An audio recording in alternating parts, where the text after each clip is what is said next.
Hello and welcome to another episode of El Ginebrino podcast. Today we are shining a light on a role that is as essential as it is often unseen: interpretation. Interpreters are the silent connectors in global dialogue, ensuring that ideas flow seamlessly across languages and cultures, even in the most high stakes environments. Many of the most deeply rooted and widely recognized professions in society have a historical narrative. In some cases, such as conference interpreting, it is not that society has a profound lack of knowledge of the profession, but rather that even the academic world itself has not yet constructed a historical account of the evolution of this noble profession that emerged after the First World War. The United Nations, as an international organization, has been a pioneer in the consolidation of this profession. As early as the three conferences held in Dumbarton Oaks, Yalta, and San Francisco, language became a crucial issue in designing the functioning of what was to become the United Nations. To understand the importance of the art of interpretation, learn about its history, and discuss current challenges, it's an honor to have with us Ghada Chadarevian, the Unit Chief of Interpreters at the World Health Organization. Ghada will take us behind the scenes of this fascinating profession, sharing her insights into the art of interpretation, the challenges of tackling complex topics, and the evolution of this field in an era of artificial intelligence. Join us as we dive into this vital and often unseen craft, the voices that connect our world.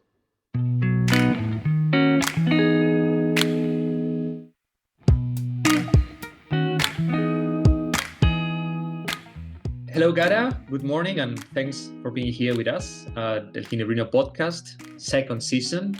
How are you? I'm fine. Hi, Bruno. It's nice to be on your podcast.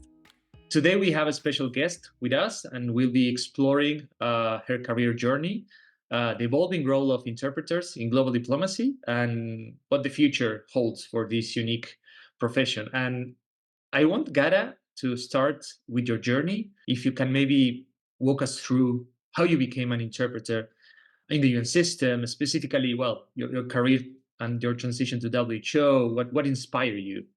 Well, I was born in Syria, and in my childhood, I went to various Arab countries, and so my mother tongue is Arabic, but I was in a French-educated family because my parents were born under French mandate, where French was the official language, and they had to speak French at school. They were not allowed to speak Arabic. So I grew up with these two languages, and then I went to an international school where English was the main language, and English became my third mother tongue in a sense.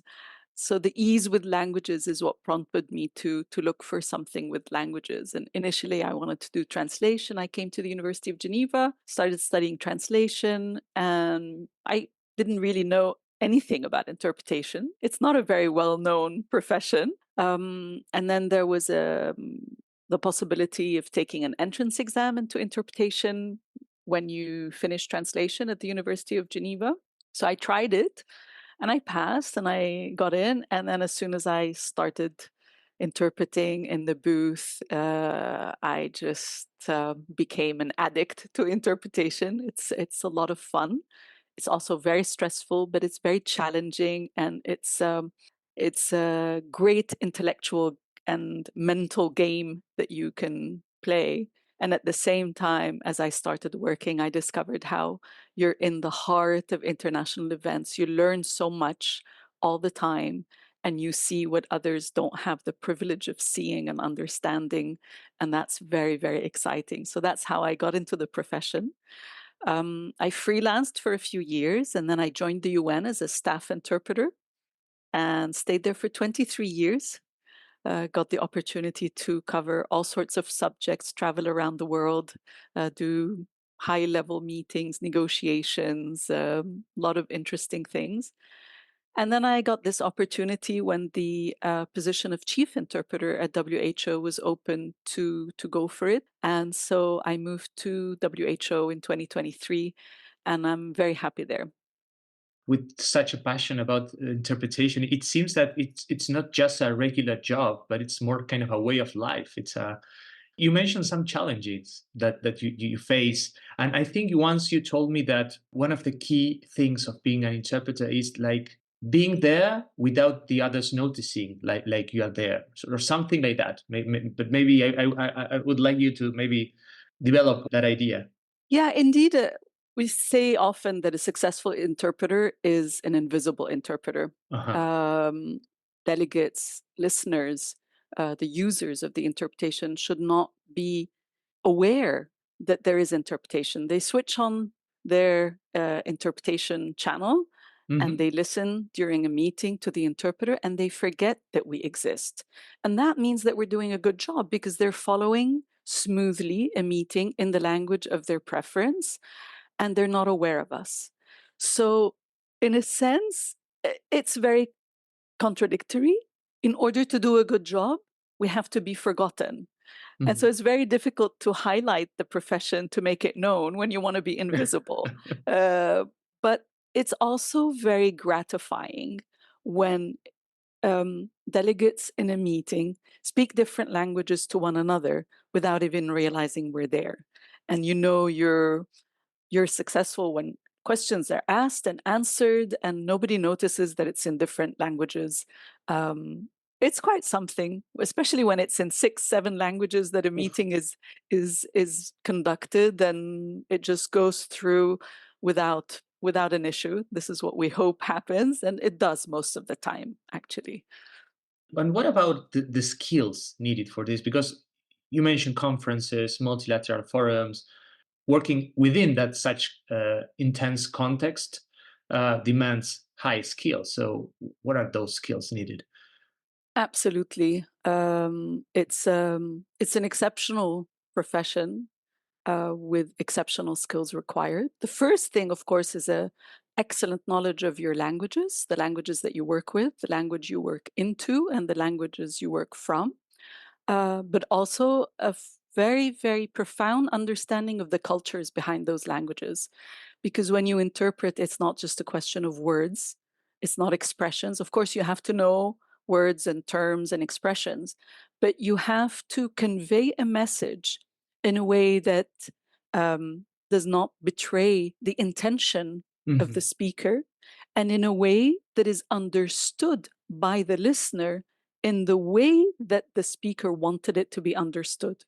So sometimes you have to, for instance, tone down a message because in one language that is more exaggerated, let's say, it would sound, if you interpret more literally, as almost aggressive.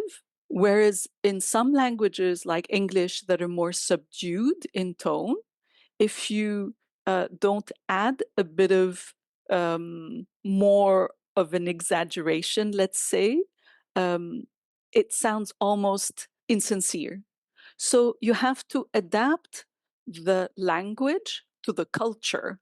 And this requires a very good knowledge of both cultures you're working into and out of. Another skill that is very important is quick-mindedness. You have 2-3 seconds to start interpreting when the speaker happens. And you don't have time to understand the full meaning. You have to start and you have to guess what they're saying, what they're going to say, because you have to start out your sentence in a way that doesn't fit necessarily with the way the sentence starts in the original language. And then you have to adapt your language, your sentence, to the way that the speaker's line of thinking is going. And there is no time. You're speaking at the same time as you're listening. And this is an acquired skill. Nobody is born with this. And this is one of the skills that is most difficult to acquire, to listen and speak at the same time. And then you have to make decisions because you decide that you've understood what the speaker said in a certain way. And it takes a lot of courage to go for it when sometimes you're unsure because you're live. The mic is on, you're being listened to. And these days, you're often webcast to the world. And there's no way of changing what you've said at that point. It will be there, out there forever. So it takes courage to just say what you think you understand and trust yourself and hope that you're doing a good job. It takes a lot of courage also. All these skills are required to be a good interpreter. But to be a great interpreter, you need empathy. You need to care about the delegate or the person who is listening to you and really want them to understand. You need to be able to put yourself in their shoes. They're sitting there at a meeting. They don't know what's happening if they don't understand the language at all. And you're there to help them, to take them by the hand and allow them to follow what's happening and be able to engage constructively and intelligently in a meeting where they are basically completely out of the loop because of the language barrier. That is something that you're born with and maybe you cannot train. It's always a balance. You're Yes. born with some skills, but I think most skills you can develop. Also, some skills you have and you forget. If you don't actively keep developing your languages, your quick-mindedness, your courage, your empathy, these are things you can lose with time, and then the quality of your work goes down. And Ghada, you mentioned your role as a professor in the University of Geneva, and I wanted maybe to talk a little bit about or listen to you on the history of interpretation and maybe how the role has evolved. Just to go back a bit before the UN, interpretation basically is one of the oldest professions in the world. People have traveled since the beginning of history, and traveling, they needed to understand one another, and they used people who were able to speak the different languages to translate and interpret for them. In Europe in the 19th century, French was the diplomatic language. All international conferences, including, for instance, like the Congress of Vienna, was in French, although it was in Vienna. There was no interpretation. In 1918, when the First World War ended, it was decided that the Versailles peace negotiations would be conducted with interpretation to allow better participation of all. At the time, it was consecutive interpretation, meaning that a speaker makes a speech, an interpreter takes notes. After the speaker ends, the interpreter interprets in the other language. It's very time consuming because it's basically double the time. It really changed with the Nuremberg trials at the end of the Second World War. This was the first time where simultaneous interpretation was introduced. And surprisingly, it worked. What's interesting is that many of the very, very skilled and well-known interpreters at the time who were used to consecutive interpretation could not do simultaneous. They were trained in a way to hold a lot of information in their memory to be able to interpret consecutively. But simultaneous requires, as I mentioned, very specific skills of listening and speaking at the same time. And they were not able to do the transition.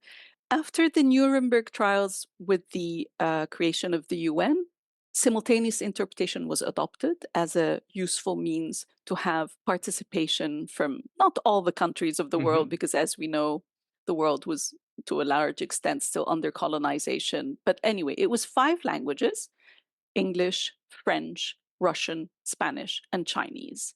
And it worked very well. Participants were happy. Interpreters started this new profession of simultaneous in very exciting way. And then in 1974, Arabic was added after the 1973 war and all its ramifications. I think people don't quite realize to what extent it was a moment of great pride for the Arab world, that Arabic joined other powerful nations of the world, recognized as a culture and as a language worth having as an official language at the UN. Now, of course, especially since COVID, what developed a lot was online interpretation. Very difficult time for interpreters. When COVID struck, some interpreters thought we were never going to go back. We would never work again. The International Association of Conference Interpreters set up an emergency fund for interpreters because everything stopped. For a few months, there was no interpretation practically anywhere except WHO. WHO played an incredible role in maintaining interpretation because what it was doing needed to be told to the world. After COVID, what's a typical day for an interpreter working in the UN system, and how do you prepare for each session? So at WHO, we don't have staff interpreters. We rely fully on freelance interpreters. So typically, we recruit them when they receive their contract. They find out what the meeting is about. So they prepare in terms of the documents, the terms, the terminology. They can make a glossary. But when you prepare for a meeting, it's also important to understand what are the controversial issues, what is the objective of the meeting, and get in your head as an interpreter a clear idea of the context. Whose position is what? How are they going to basically defend their position? Because you're working so fast as an interpreter. And as I mentioned, you need more or less to guess what each speaker is going to say, which helps you do a better job. And to do that, you have to know in advance who is who, what are their positions, what are the sensitive issues, what words you have to be careful about, and so on. Interpreters always work in a team of 2 or 3 for each language. In WHO, for English, French, Russian, and Spanish, there are 2 in the booth. For Arabic and Chinese, there's 3 in the booth. And the reason is that in Arabic and Chinese, the interpreters work from the foreign language into their mother tongue, but also from, like in the Arabic booth, from Arabic into English. Because there aren't enough interpreters in the English, French, Russian, and Spanish booths who have Arabic and Chinese as a passive language. And so that's why they work all the time, and they need to be ready to work into 2 languages, which takes a bigger mental toll. And when a speaker speaks in Arabic, they're interpreted by an Arabic interpreter into English, and all the other booths take relay from this interpreter into their other languages. This is often not understood by delegates who don't know how it works. And sometimes they're surprised that there's a bit of a time lag because they're so used to interpretation being immediate in basically the 3 seconds after the speaker speaks. And when there's a relay, it's about maybe 8 seconds, and they start wondering, why is there no interpretation? So that's how it works. During your career, you have had some unforgettable moments as an interpreter. There's any funny anecdote that you would like to share, or something that you remember and makes you laugh? One of the most memorable moments, happiest moments really, was at a working group that was in charge of drafting the Convention on Enforced Disappearances. And the negotiations took years and years. And I was interpreting when the treaty was finally adopted. And it was an incredible moment. We had activists who were in the room, particularly from Argentina, of course, with its history of missing people and so on, who were hugging each other, crying. It was such a powerful moment. I felt a historical moment because something as terrible as enforced disappearances was being acknowledged as such a huge crime, and where something was going to be done about it. I was very proud to be part of that moment. When a conference or a treaty or a discussion comes to an end, and member states, parties agreed to find a solution or maybe to work together, you feel part of a bigger thing than you, right? It's kind of weird. It's a wonderful feeling. It's and I mean, we had this year in WHO with the adoption of the amendments to the international health regulations. It was a wonderful moment, and I was so happy to have been able to provide interpretation, which I think was actually vital in ensuring the success of the negotiations. And it was, also a very proud moment for me and a very happy moment.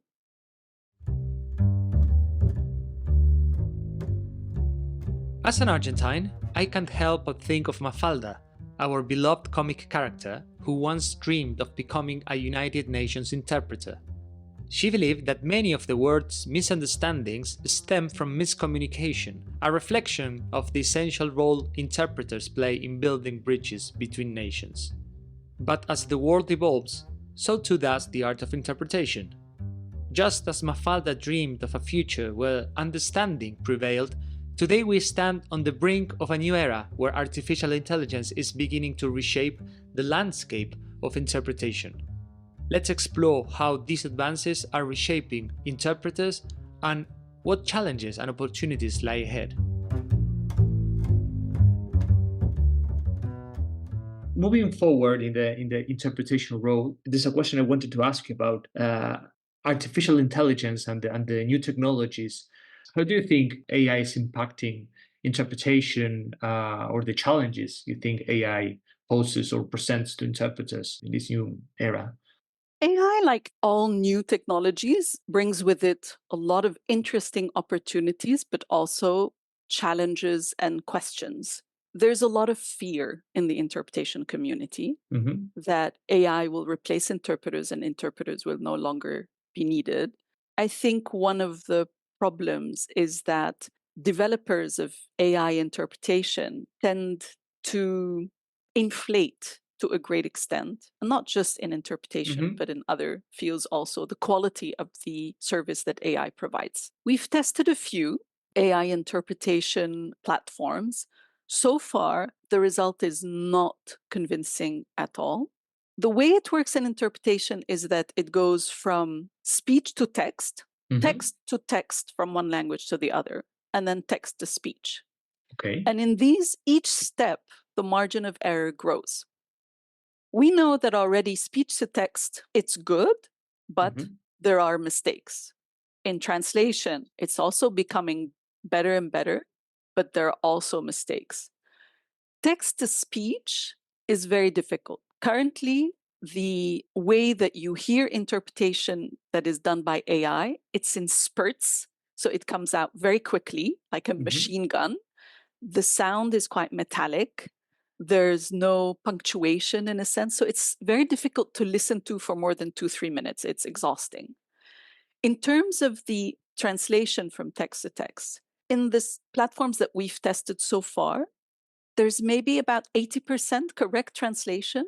The problem is that the errors can be gross errors, and it's dangerous. I'll give you an example. Recently, I put Spanish article on Mpox through a AI translation platform. In this text about Mpox, the Spanish term was used, which is the basically monkey pox, the variola, what's the term? Mono. Mono. In the next sentence, only the word variola was used, and it was translated into smallpox. And the sentence was, WHO recommends people at risk to get smallpox vaccinations. Imagine if this was said in interpretation, live, webcast, and snippets of this go on the internet, go viral. Imagine the cost for the reputation of WHO and just the misinformation that can happen, the confusion. This is not the kind of error that a human interpreter will make.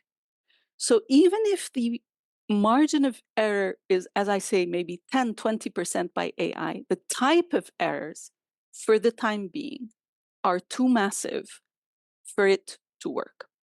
Now, there's also issues with confidentiality. Interpreters all sign an oath of confidentiality when they work for any international organization. I have never in my 30 plus years heard of an interpretation leak. It is something that is so sacred in the profession, like for lawyers, like for priests. But with AI interpretation, it's difficult to ensure confidentiality. But there are benefits, and they are already being used. For instance, in helping interpreters extract glossaries from lengthy documents when they prepare. It goes much faster, it's much easier with AI. In preparing summaries of lengthy documents to understand the gist of a meeting that they're preparing. So there are AI benefits to AI technology currently, but I would really discourage currently the use of AI interpretation as such. We were discussing about the skills needed, and you mentioned empathy. And maybe this is something that for now, I don't know, it may be many, many, many years, decades, I don't know. But for the moment, empathy is something totally human, and being able to adapt and to understand, and it's something that only a human being can provide. And that is such an important factor to consider, right? Absolutely. I mean, when I was at the UN, I interpreted a lot of what we call human rights missions, which is where you accompany as an interpreter a commission of inquiry or a special rapporteur, an expert on various human rights issues. I've interpreted victims of torture and so on. You have to be so delicate in rendering their message when sometimes they're crying or they're trying to avoid saying something because it's too painful. You really have to use all your human qualities to accompany them and convey their message, be their voice. Exactly. You're their voice. It's I think people don't quite realize how much you have to give of yourself to be the voice of someone else. Yeah, it takes a lot of empathy and human skills that no machine, I think, will ever get.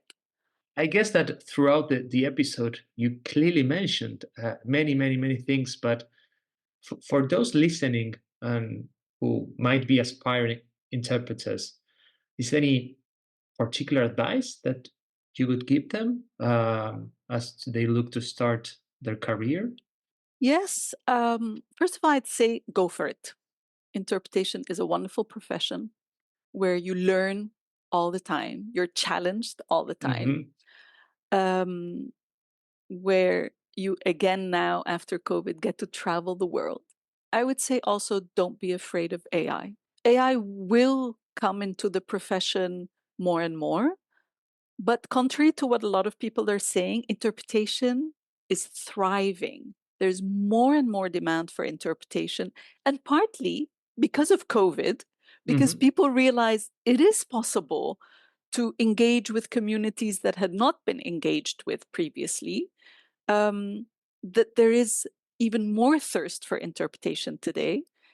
And interpretation is here to stay. So I would tell interpreters, don't be afraid. Currently, there is a decrease in the number of applicants to interpreting schools around the world. Hmm. Go for it. There is a lot of work. And actually, international organizations are worried about the small number of new interpreters coming in.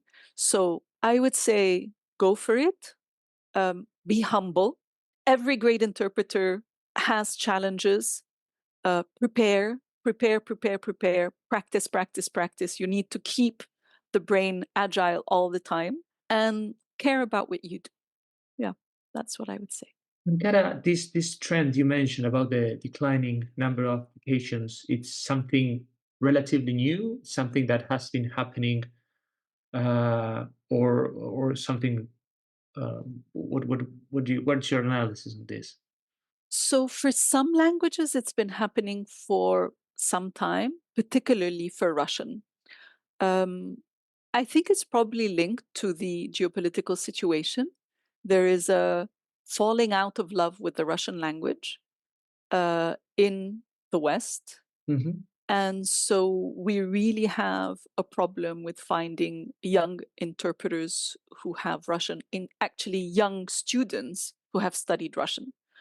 Um, but for all languages, it's really the fear of AI, um, which has discouraged many young students from going into the profession, thinking that Hmm. there is no future for it. Before we finish, there is a common question we always ask to our interviewees, and it's about a book they could recommend, something that they are currently reading, something that they have read? I'm an Arabic interpreter at heart. To me, it's very painful that Arab culture does not get its, I think, right place today. I believe in my role as an interpreter from Arabic into English was often to portray Arabic messages well. I think I would like to recommend perhaps not a book, but any choice of books of Naguib Mahfouz, the Egyptian Nobel Literature Prize laureate. I think he gives a very human and universal image of life. His stories, his books are easy to read, are a good read, and at the same time, they portray Egyptian culture, way of life, while at the same time being universal. Try translation from Arabic. It's worth it. Thank you so much, Ghada. I hope you had a nice time with us at El Ginebrino podcast. I hope you also enjoyed it. Thank you so much, Bruno, for giving me this opportunity and for being having such a pleasant podcast to do. Thank you. Thank you, Ghada. Thank you for tuning in. If you enjoyed this conversation, make sure to subscribe to El Ginebrino podcast on your favorite podcast platform so you never miss an episode. Follow us on Instagram at El Ginebrino for updates, behind the scenes content, and more. Until next time, stay connected, stay curious, and keep listening El Ginebrino podcast. I know I should be strong, but my heart won't let you go. But my